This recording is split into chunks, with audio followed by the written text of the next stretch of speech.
Hello दोस्तों, आज मैं आपको एक राधे रानी की अद्भुत लीला की कहानी सुनाने वाली हूँ, तो अंत तक जरूर सुने।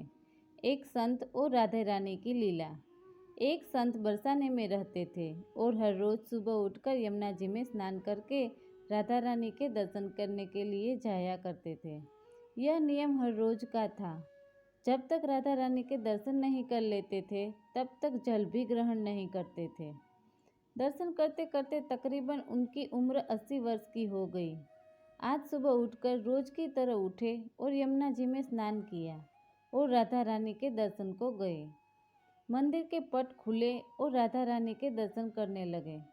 दर्शन करते करते संत के मन में भाव आया कि मुझे राधा रानी के दर्शन करते करते आज 80 वर्ष हो गए, लेकिन मैंने आज तक राधा रानी को कोई वस्त्र नहीं चढ़ाए। लोग राधा रानी के लिए कोई नारियल लाता है, कोई चुनरिया लाता है, कोई चूड़ी लाता है, कोई बिंदी लाता है, कोई साड़ी लाता है, कोई लहंगा चुनरिया लाता है, लेकिन मैंने तो आज तक कुछ भी नहीं चढ़ाया है।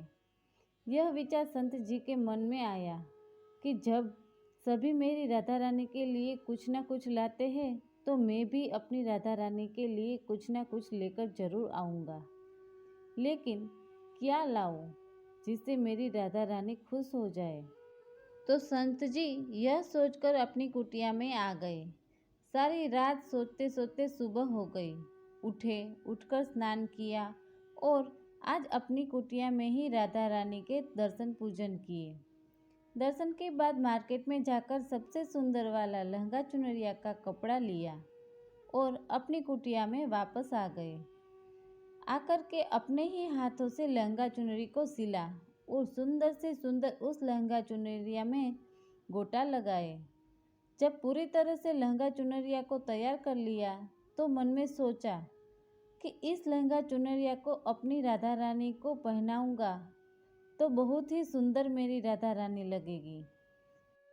यह सोच करके आज संत जी उस लहंगा चुनरिया को लेकर राधा रानी के मंदिर को चले। मंदिर की सीढ़ियाँ चढ़ने लगे और अपने मन में सोच रहे हैं, आज मेरे हाथों के बनाए हुए लहंगा चुनरिया राधा रानी को पहनाऊंगा तो मेरी लाडली खूब सुंदर लगेगी। यह सोच कर जा रहे हैं, इतने में एक बरसाने की लड़की आई और बाबा से कहने लगी, बाबा आज बहुत ही खुश हो, क्या बात है बाबा, बताओ ना। तो बाबा ने कहा कि लाली, आज मैं बहुत ही खुश हूँ। आज मैं अपने हाथों से राधा रानी के लिए लहंगा चुनरिया बनाया है। इस लहंगा चुनरिया को राधा रानी जी को पहनाऊंगा और मेरी राधा रानी बहुत ही सुंदर दिखेगी।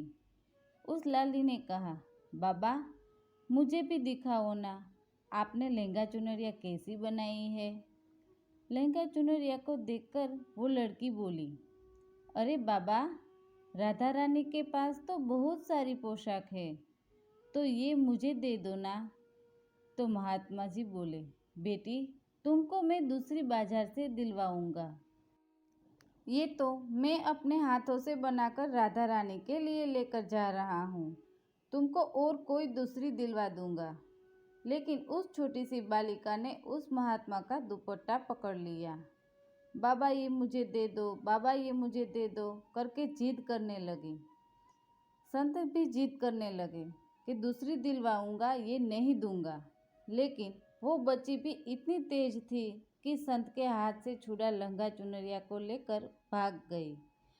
अब तो बाबा को बहुत ही दुख होने लगा कि मैंने आज तक राधा रानी को कुछ नहीं चढ़ाया, लेकिन जब लेकर आया तो लाली लेकर चली गई। मेरा तो जीवन ही खराब है, अब क्या करूँगा। यह सोचकर संत जी उस सीढ़ी पर बैठकर रोने लगे। इतने में कुछ संत आए और बाबा को पूछा, क्या बात है बाबा, आप क्यों रो रहे हो। तो बाबा ने उन संतों को पूरी बात बताई।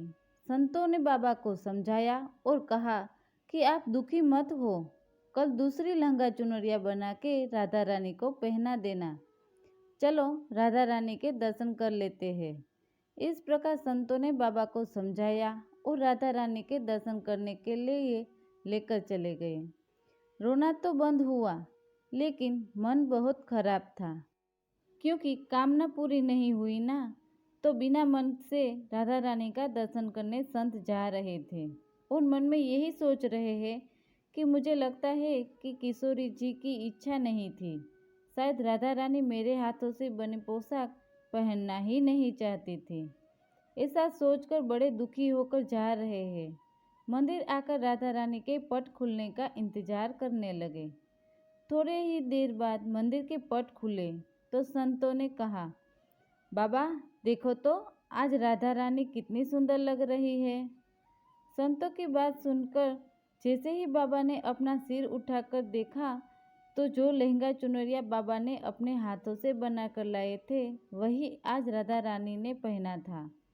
बाबा बहुत ही खुश हो गए और राधा रानी से कहा कि राधा रानी, आपको इतना भी सब्र नहीं रहा, आप मेरे हाथों से मंदिर की सीढ़ियों से ही लेकर भाग गई, ऐसा क्यों?